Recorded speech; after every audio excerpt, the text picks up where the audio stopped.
interesting lecture and third part of endomembrane system, that is lysosome. Before this video we have discussed the first two parts of endomembrane system, that is endoplasmic reticulum and Golgi body, where I have discussed the whole concept, structure, functions and even the modification that occur in endoplasmic reticulum and Golgi body in detail.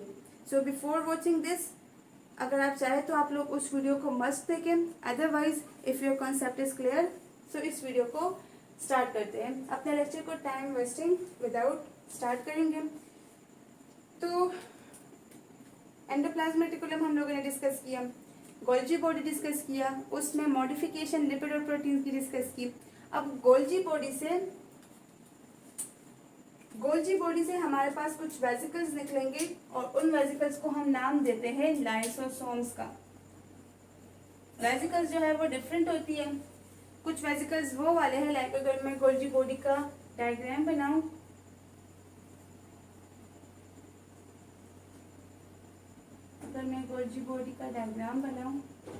Sorry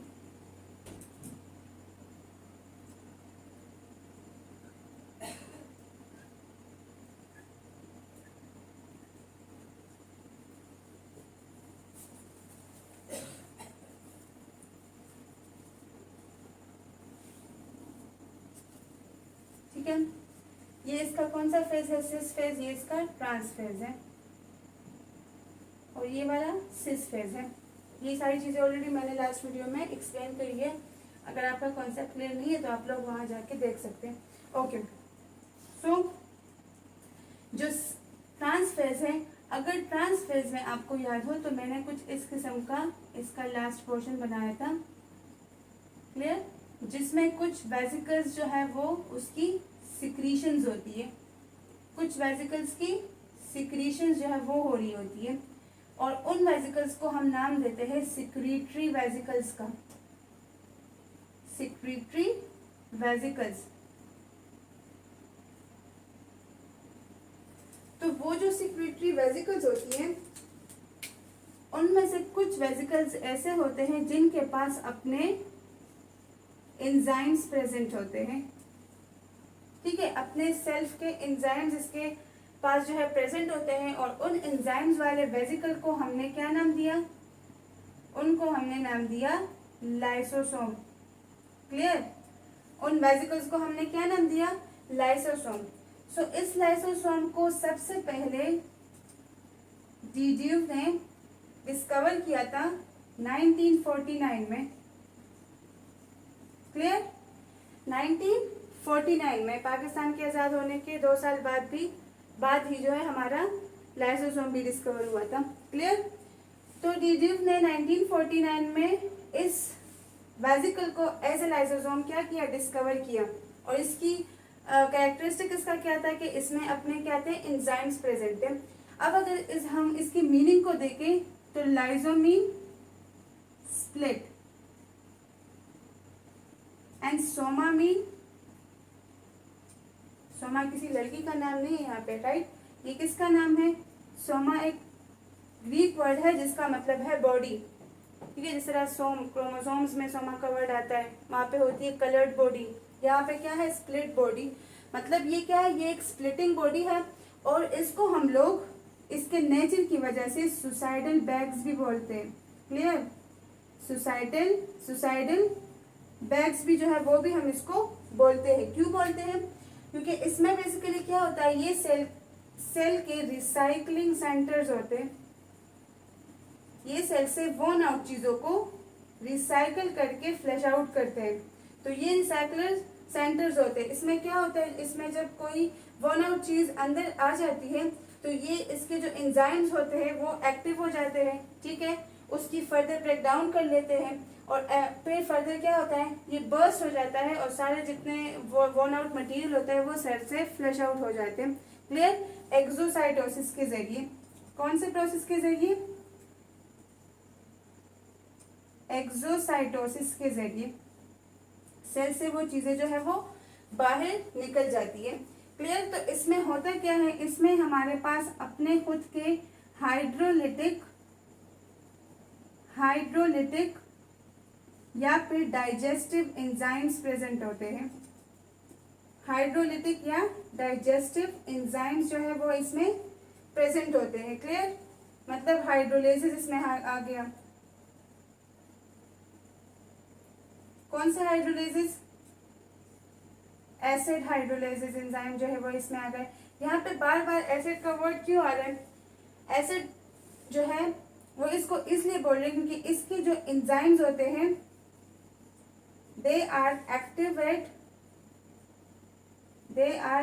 eight acidic pH. Clear, they are active at acidic pH. जब भी lysosome में कोई von out चीज आती है और उसकी digestion होनी होती है, देखिए इसको डाइजेस्टिव बैग्स भी बोलते हैं। क्या बोलते हैं? Digestive bags. तो जब भी कोई चीज जो है वो लाइसोसोम के अंदर आ जाती है और उसकी डाइजेशन होनी होती है, तो जो लाइसोसोम होते हैं उसके एंजाइम जो है वो एक्टिवेट हो जाते हैं। और एक्टिवेट किस तरह से होते हैं कि पीएच जो है, तो लाइसोसोम अपना पीएच जो है वो इंक्रीज कर लेता है। क्लियर, एसिडिटी जो है वो ज्यादा हो जाती है, एनवायरनमेंट जो है वो एसिडिक हो जाता है और उस एसिडिक एनवायरनमेंट में इसके एंजाइम्स जो है वो एक्टिवेट हो जाते हैं और अपना फंक्शन परफॉर्म करते हैं। क्लियर, तो इसी वजह से इनके एंजाइम्स को हम लोग एसिड हाइड्रोलाइसिस भी बोलते हैं। कौन कौन से एंजाइम्स हो सकते हैं? तकरीबन 50 टाइप्स ऑफ एंजाइम्स जो है वो प्रेजेंट होती है लाइसोसोम में, जिसमें हमारे पास आते हैं लाइपेजेस, क्लियर, प्रोटीएजेस, कार्बोहाइड्रेजेस,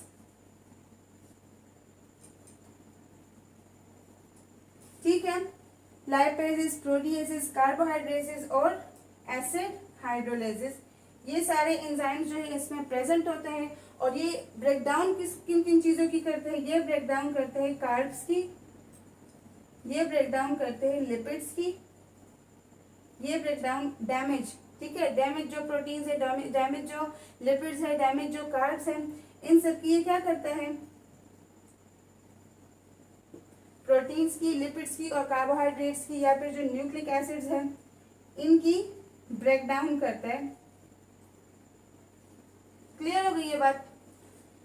तो हमारे लाइसोसोम्स में 50 टाइप्स ऑफ जो एंजाइम्स है वो अब तक ये माना जाता है कि लाइक 50 टाइप्स ऑफ एंजाइम्स जो है तो वो हमारे लाइसोसोम में प्रेजेंट है, जो कि क्या कर रहे होते हैं? कार्ब्स की, लिपिड्स की, प्रोटीन्स की और न्यूक्लिक एसिड्स की ब्रेकडाउन कर रहे होते हैं व्हेन दे आर डैमेज। क्योंकि जब वो डैमेज हो जाते हैं तो वो सेल को फिर कोई बेनिफिट नहीं देते, वो उल्टा जो है सेल के लिए खतरा बन जाते हैं, नुकसान सेल में करते हैं। तो क्या होता है कि ये उनकी फर्दर डाइजेशन करता है और उसको सेल से फ्लैश आउट करता है।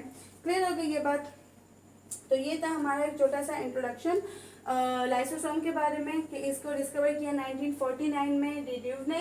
Lysosome mean split, Soma mean body, इसको सुसाइडल बैग्स भी बोलते हैं, इनको डाइजेस्टिव बैग्स भी बोलते हैं, और these are the recycling centre of the cell, right. इसके अलावा जो चीजें इसके जरिए, मतलब जब डाइजेशन हो जाती है तो एक्सोसाइटोसिस के जरिए बाकी चीजें सेल से एक्सक्रीट हो जाती हैं। और अगर हम बात करें इसके एंजाइम्स की, तो इनके लिए एसिड का वर्ड इससे यूज होता है क्योंकि ये एक्टिव होती है एसिडिक पीएच पे।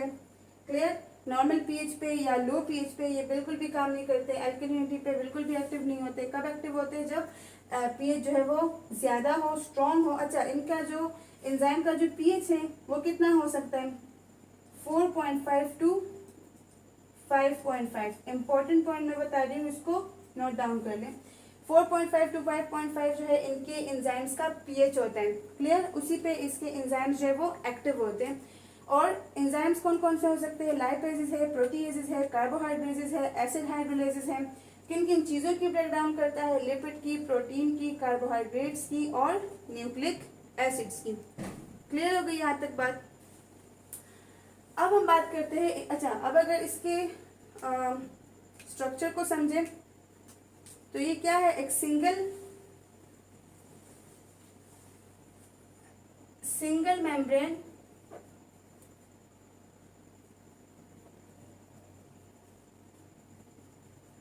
स्फेरिकल स्ट्रक्चर है।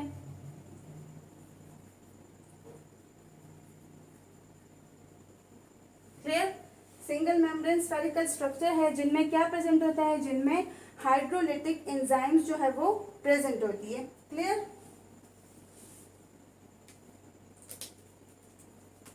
इसके स्ट्रक्चर को अगर हम देखें,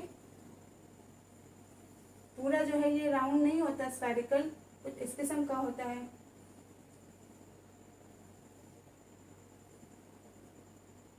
ये हुआ लाइसोसोम का स्ट्रक्चर। इसके अंदर क्या प्रेजेंट होंगी, हाइड्रोलिटिक एंजाइम्स। हाइड्रोलिटिक एंजाइम्स जो है वो इसमें प्रेजेंट होती है। और यहाँ पे क्या प्रेजेंट होता है, यहाँ पे ट्रांसपोर्ट प्रोटीन्स, लिपिड्स या फिर कार्ब्स होती है।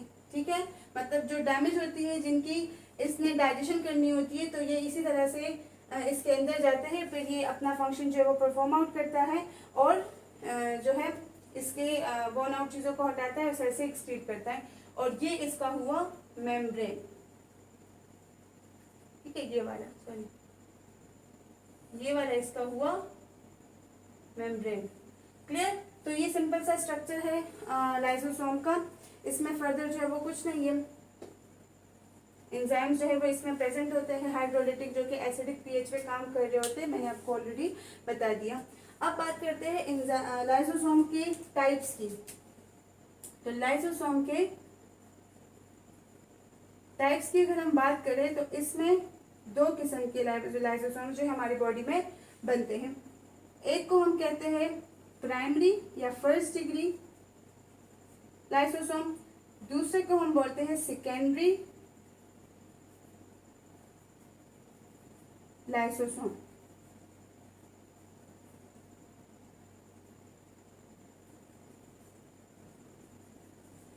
प्राइमरी लाइसोसोम वो लाइसोसोम होता है जो रिसेंटली फॉर्म हुआ होता है।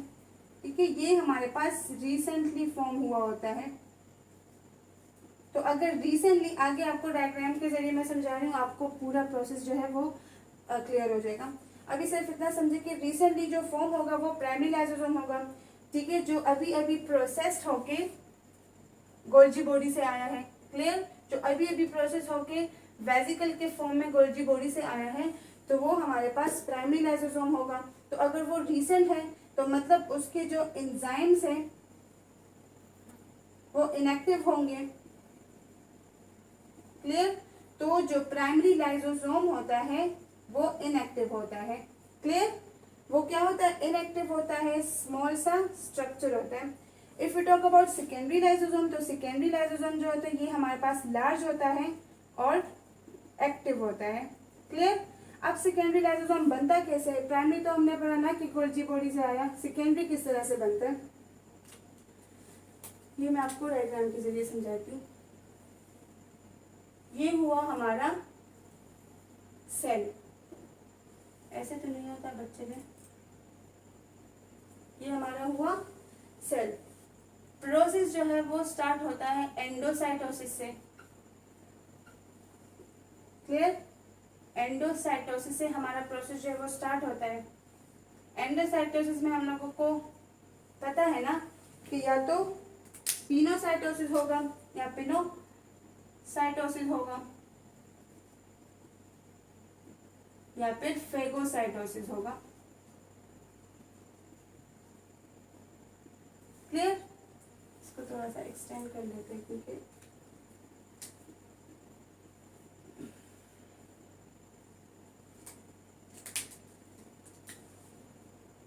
तो क्या होता है कि हमारे सेल के अंदर या जब पिनोसाइटोसिस होगा या फेगोसाइटोसिस होगा तो क्या बनेगा, या तो पिनोसोम बनेगा या फेगोसोम बनेगा। ठीक है, या तो पिनो और फेगो क्या है, ड्रिंकिंग ऑफ सेल है ना, या तो वाटर का मॉलिक्यूल आएगा तो वो पिनोसोम बनाएगा,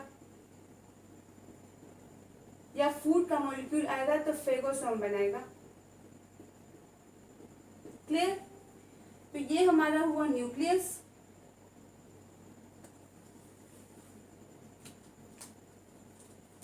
इस न्यूक्लियस न्यूक्लियस के इर्द गिर्द क्या प्रेजेंट है? एंडोप्लाज्मिक रेटिकुलम प्रेजेंट है, इससे वेसिकल चले गए और यहाँ पे प्रेजेंट है गोल्जी बॉडी, इस किस्म का स्ट्रक्चर था ना। तो यहाँ से जो वेसिकल्स निकलेंगे वो कौन से होंगे? वो प्राइमरी लाइसोसोम्स होंगे।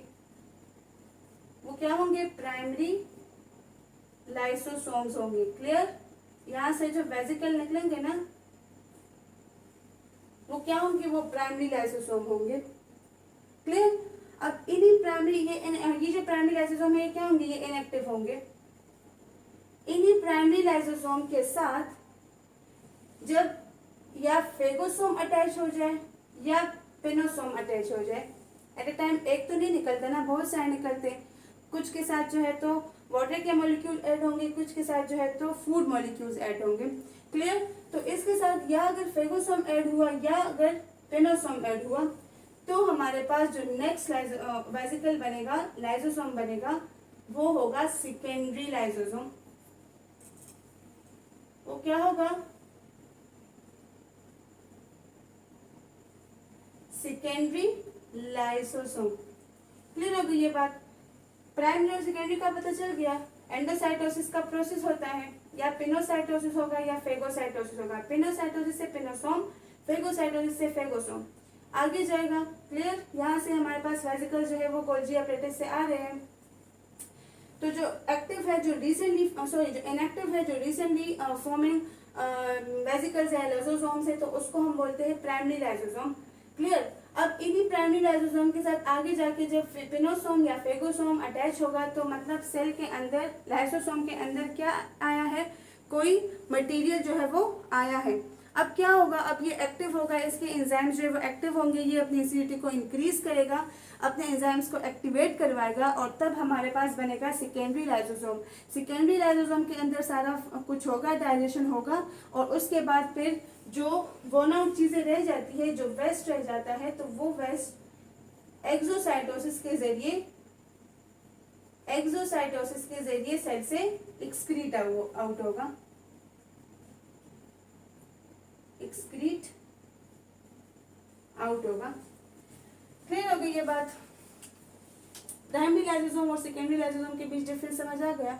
एक्टिव और इनएक्टिव का पता चल गया कि किस तरह इनएक्टिव होता है, किस तरह से एक्टिव होता है। क्लियर? तो ये होता है लाइसोसोम के दो टाइप्स के, किस तरह से प्राइमरी लाइसोसोम बनता है, किस तरह से सेकेंडरी लाइसोसोम बनता है। फंक्शन जो है वो लाइसोसोम किस फॉर्म में परफॉर्म आउट करता है? फंक्शन जो है वो in the form of secondary lysosome जो है वो परफॉर्म आउट करता है। क्लियर? एंडोसाइटोसिस जो है वो प्रोसेस का स्टार्ट होता है। क्लियर? जिसमें पिनोसोम या फेगोसोम बनता है, यहाँ से वेसिकल्स बनते हैं in the form of primary lysosome. उसी प्राइमरी लाइसोसोम के साथ जब हमारे पास ये पिनोसोम या फेगोसोम अटैच हो जाए तो हमारा बनेगा सेकेंडरी लाइसोसोम। और सेकेंडरी लाइसोसोम के बाद फिर क्या होगा? सेकेंडरी लाइसोसोम बनेगा, उससे जो वेस्ट आएगा वो एक्सोसाइटोसिस के जरिए सेल से एक्सक्रीट आउट होगा। ठीक है? यहाँ तक क्लियर हो गया? ओके। अब इससे रिलेटेड कुछ स्ट्रक्चर्स हैं लाइसोसोम से जो बनते हैं, तो वो भी मैं आपके साथ शेयर कर दूं। जिस तरह हमारे पास फर्स्ट वन है autophagosome, self eating of cell.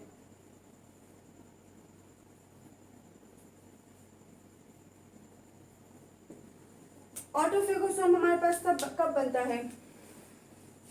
होता यूं है, for example if you are fasting, अगर हमारा रोजा है तो हम तो फिर कुछ खा नहीं रहे होते, हमारी बॉडी को एनर्जी की ज़रूरत होती है। इन्हीं मैकेनिज्म्स पे हमारी बॉडी जो है ड्यूरिंग फास्टिंग काम कर रही होती है। क्लियर? जो कि स्टोर्ड ग्लाइकोजन वगैरह होता है उसकी ब्रेक डाउन हो रही होती है।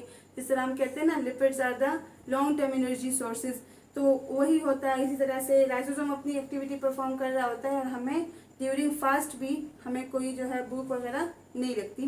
क्लियर? हाँ, ये है कि हम अगर कोई हैवी एक्टिविटी कर रहे हैं तो फिर ऑब्वियस सी बात है बॉडी की एनर्जी जो है वो ख़त्म हो जाती है। अदरवाइज वी आर गुड जब हम कुछ इस तरह का कुछ नहीं कर रहे होते। तो जब हम फास्टिंग कर रहे होते तो हमारी बॉडी को एनर्जी की रिक्वायरमेंट होती है। तो हमारा लाइसोसोम जो है वो क्या करता है? मैंने आपसे कहा ना, it is self eating of cell. हमारा लाइसोसोम जो होता है वो सेल से सारे damage proteins, damage lipids, damage carbohydrates, जितनी भी डैमेज चीज़ें हैं उसको इकट्ठा करके उस पर अपना फंक्शन परफॉर्म आउट करता है और उससे यूजफुल चीज़ों को एक्सट्रैक्ट करता है।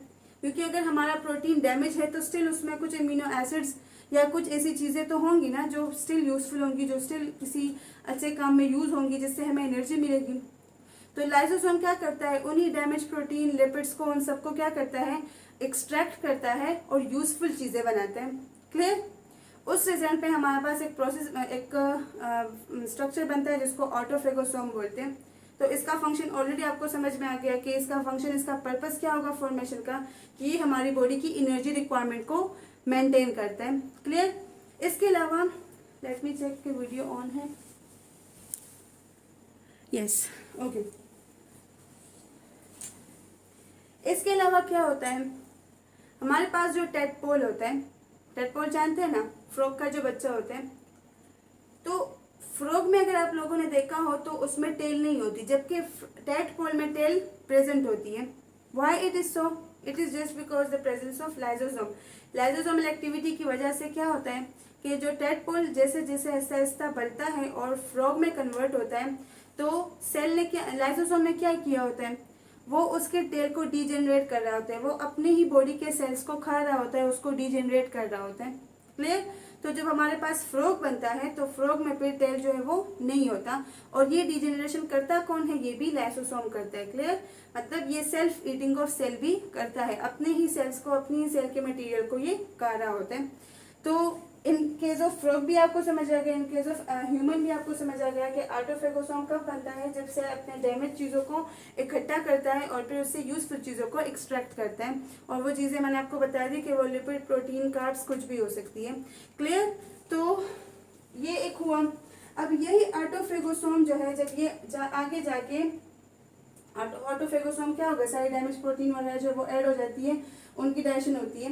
ये एक अलग सा प्रोसेस होता है, ठीक है, स्फेरिकल होता है ये भी, सॉरी प्रोसेस नहीं, स्ट्रक्चर होता है, स्फेरिकल होता है और डबल मेम्ब्रेन होता है। ये ऑटोफेगोसोम जो है ये जाके अटैच होता है लाइसोसोम से, ये जाके अटैच होता है लाइसोसोम से, और ये हमारे पास बनाता है ऑटोलाइसोसोम। और ये ऑटोलाइसोसोम क्या करता है, फर्दर जाके डाइजेशन करवाता है, पैथोजेंस को इन्वेट कराता है, ठीक है, डिफरेंट वन आउट चीज़ों की फर्दर डाइजेशन करता है और उनको सेल से एक्सक्रीट आउट करने में हेल्प करता है। क्लियर? तो ऑटोफेगोसोम की समझ आ गई आप लोगों को, ऑटोलाइसोसोम की समझ आ गई, प्राइमरी सेकेंडरी लाइसोसोम की समझ आ गई। होपफुली आपको ये कॉन्सेप्ट जो है वो अच्छे से क्लियर होंगे, हो चुके होंगे। सेकेंडरी और प्राइमरी लाइसोसोम जो है वो बनता कैसे है ये भी आपको अच्छे से क्लियर हो चुका होगा। अब हम बात करते हैं, इसके फंक्शंस की। तो फंक्शंस इनके क्या क्या हो सकते हैं, फंक्शंस ऑलरेडी आपको पता होगा, आप लोगों ने पूरा लेक्चर जो है वो समझ लिया। डाइजेशन करते हैं, ठीक है, डाइजेशन करते हैं। लाइसोसोम्स क्या करते हैं, डाइजेशन करते हैं। डाइजेशन करते हैं किस चीज की, फूड की, फूड मॉलिक्यूल की।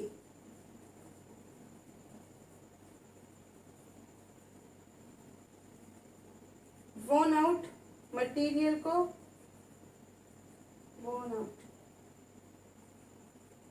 वोन आउट मीन्स डैमेज, वोन आउट मटेरियल को सेल से रिमूव करवाता है।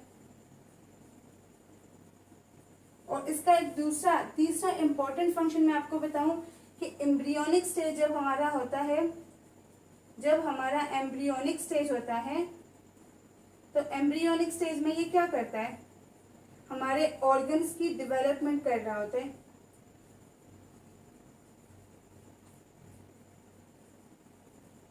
क्लियर? एम्ब्रियोनिक स्टेज में ये क्या कर रहा होता है, ये हमारे ऑर्गन्स की डेवलपमेंट कर रहा होता है। सो डाइजेशन के या वोन आउट चीज़ों को हटाने के अलावा भी इसका एक इम्पॉर्टेंट दूसरा फंक्शन क्या है कि ये हमारे एम्ब्रियोनिक, जब हमारा स्टेज चल रहा होता है तो हमारे इंपॉर्टेंट ऑर्गन्स को भी कौन बना रहा होता है, लाइसोसोम बना रहा होता है। क्लियर? तो ये इसके फंक्शंस हो गए, ये इसके हो गए फंक्शंस। अगर कोई इंपॉर्टेंट पॉइंट है इसमें से तो नोट कर ले, स्क्रीनशॉट वगैरह ले ले।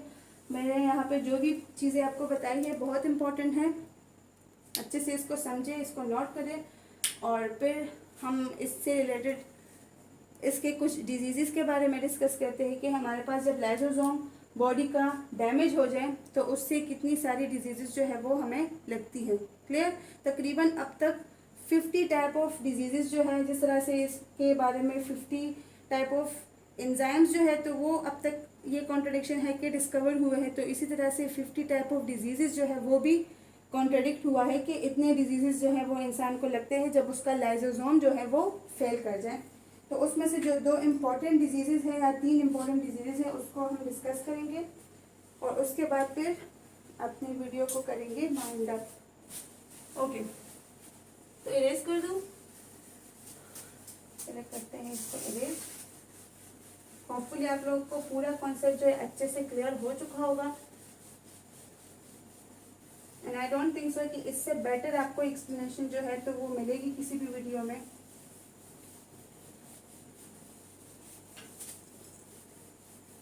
I am not degrading others, but I will say कि बहुत मेहनत से मैं वीडियोस बनाती हूँ, एफर्ट करती हूँ उसके लिए, डिफरेंट जगहों से इंफॉर्मेशन इकट्ठा करती हूँ, क्योंकि हम यूनिवर्सिटी स्टूडेंट्स हैं तो इतना तो हमें लाइसोसोम के बारे में पता ही होता है, लेकिन जो एडिशनल इन्फॉर्मेशन होता है ये मैं ऐड करती हूँ, इसके साथ डिफरेंट सर्चेस करती हूँ, और काफ़ी एफर्टलेसली नहीं बनाती बल्कि बहुत एफर्ट्स के साथ मैं वीडियो बनाती हूँ।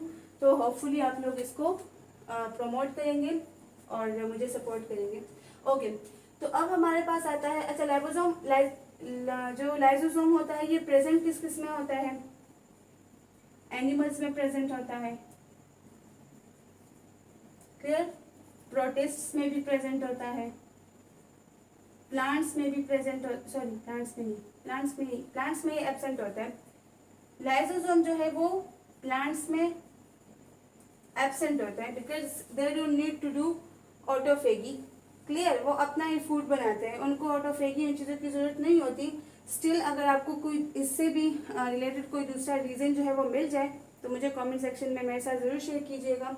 वैसे यही है कि प्लांट जो है वो ऑटोफेगी का प्रोसेस नहीं करते, तो इसी वजह से उनमें लाइसोसोम के प्रेजेंस होने की कोई वजह नहीं हो सकती। तो ये एनिमल में होते हैं, प्लांट में होते हैं, प्रोटिस्ट में होते हैं, और फंगल सेल्स में भी जो है लाइसोसोम प्रेजेंट होते हैं। क्लियर? क्योंकि फंजाई भी क्या है, हेटेरोट्रॉफ्स है ना, प्रोटिस्ट में भी ज्यादातर हेटेरोट्रॉफ्स है, फंजाई भी हेटेरोट्रॉफ्स है, हम भी हेटेरोट्रॉफ्स है। तो हम में क्या होता है, लाइसोसोम प्रेजेंट होता है, जबकि plants are autotroph, so they don't need lysosomes. अब हम बात करते हैं कुछ स्टोरेज डिवाइसेस की, स्टोरेज डिसऑर्डर्स की या डिजीजेस की। स्टोरेज डिजीज के बारे में हम बात करते हैं जो लाइसोसोम के इनएक्टिव होने की वजह से या डैमेज होने की वजह से इंसान को लगती है। तो बहुत सारे हैं, मैंने आपसे कहा ना कि 50 ऑलमोस्ट है तो अब तक डिस्कवर हो चुके हैं। इसमें कुछ डिजीज जो है तो उसको हम डिस्कस करेंगे। First one is glycogenesis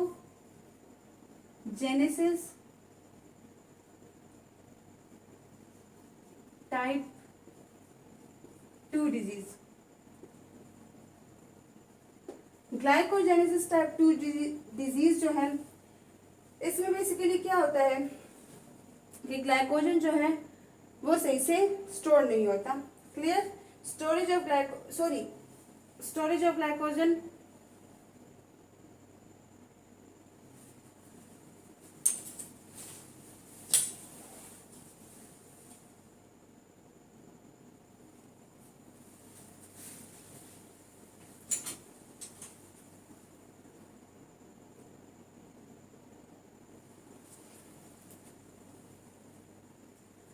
glycolysis type 2 disease में बेसिकली क्या होता है कि हमारे पास जो ग्लाइकोजन के स्टोरेज के लिए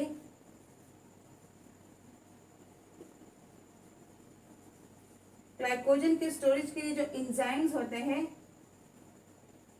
वो एंजाइम्स जो है वो एब्सेंट होते हैं, जिसकी वजह से ग्लाइकोजन की एक्यूमुलेशन हो जाती है मसल सेल्स में। क्लियर? मसल सेल्स में उसकी क्या हो जाती है, एक्यूमुलेशन हो जाती है। किसकी? ग्लाइकोजन की। तो ये एक डिजीज हो जाता है हमारा, ठीक है। जब हमारा लाइसोसोम डैमेज हो जाता है तो हमें ग्लाइकोजेनेसिस टाइप 2 डिजीज जो है वो लगता है। नेक्स्ट हमारा है टे सेक्स डिजीज।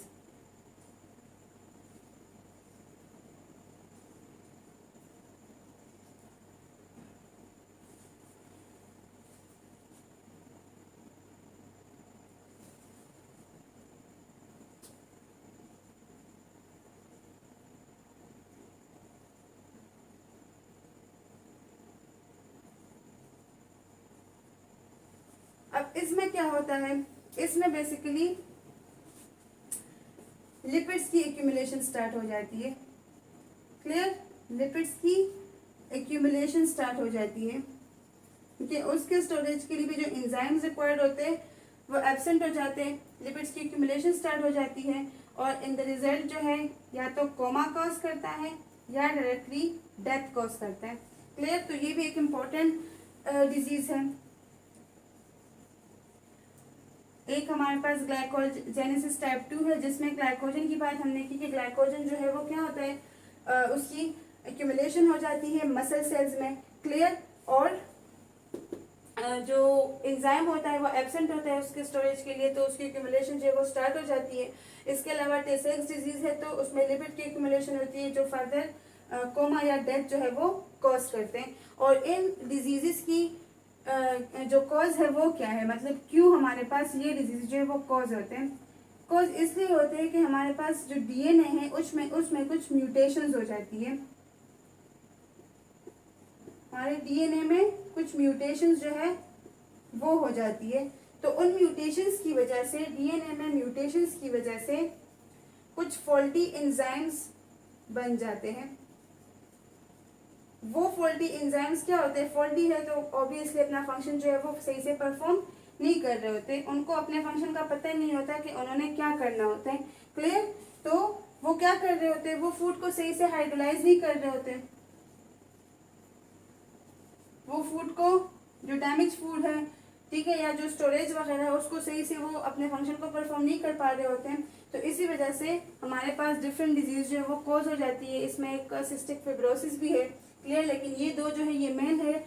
ग्लाइकोजेनेसिस टाइप 2 आपको फर्स्ट ईयर में या फिर सेकेंड ईयर के एक चैप्टर में आपको ये दोनों डिजीज ही मिलेंगे, I think so first year ये। तो ग्लाइकोजेनेसिस टाइप 2 और टे सेक्स डिजीज, ये दोनों डिजीज जो है तो ये इनएक्टिविटी ऑफ लाइसोसोम की वजह से बनते हैं। ठीक है, मैंने आपसे कहा ना कि इसमें क्या है, लाइसोसोम्स में एंजाइम्स प्रेजेंट है और एंजाइम्स की एब्सेंस की वजह से या तो स्टोरेज, ग्लाइकोजन की स्टोरेज होगी, उसकी एक्यूमुलेशन जो है वो मसल सेल्स में हो जाती है, या फिर जो है लिपिड की एक्यूमुलेशन स्टार्ट हो जाती है। ठीक है, तो आपको खुद पता है कि अगर ग्लाइकोजन की एक्यूमुलेशन होगी तो क्या होगा, या फिर जो लिपिड की एक्यूमुलेशन होगी तो क्या होगा, हमारे पूरे सिस्टम को वो ब्लॉक कर सकते हैं, जिसकी वजह से क्या कॉज होता है, कोमा या फिर डेथ कॉज हो जाती है। क्लियर, और इसका जो कॉज है या रीजन है वो क्या है कि डीएनए में म्यूटेशंस होती है, जिसकी वजह से कुछ फॉल्टी एंजाइम जो है वो बन जाते हैं और फूड की जो है सही से हाइड्रोलिसिस नहीं होती, एंजाइम जो है वो सही से अपना फंक्शंस परफॉर्म नहीं करते। ठीक है, सेल्स में जो है तो एक हलचल सी मच जाती है, सही से कोई अपना फंक्शन परफॉर्म नहीं कर रहा होता है एंजाइम, तो इन द रिजल्ट हमारे पास ये डिजीज जो है ये कॉज होती है। क्लियर, तो आज के सेशन को यहीं पे ख़त्म करते हैं। एंडोमेम्ब्रेन सिस्टम का लास्ट पार्ट रहता है that is vacuole. Golgi body से हमारे पास जो वेसिकल्स निकल रहे थे उसमें जो एंजाइम्स वाले थे तो वो लाइसोसोम थे, जिसको आज की वीडियो में हम लोगों ने डिस्कस किया, और इसके बाद हम डिस्कस करेंगे वैक्यूल्स को। क्लियर, वैक्यूल्स में फिर आपको वैक्यूल का कॉन्सेप्ट समझाऊंगी, उसके डिफरेंट टाइप समझाऊंगी। तो रात का बज रहा है 1 बजा, सब सो रहे हैं, मैं वीडियो बना रही हूँ। तो चले, मुझे सपोर्ट करें और अल्ट्रा ब्रेन्स एकेडमी को सपोर्ट करें और पढ़ाई करते रहें। नेक्स्ट वीडियो के लिए खुदा हाफिज़, अपना बहुत सारा ख्याल रखिए। Thank you so much.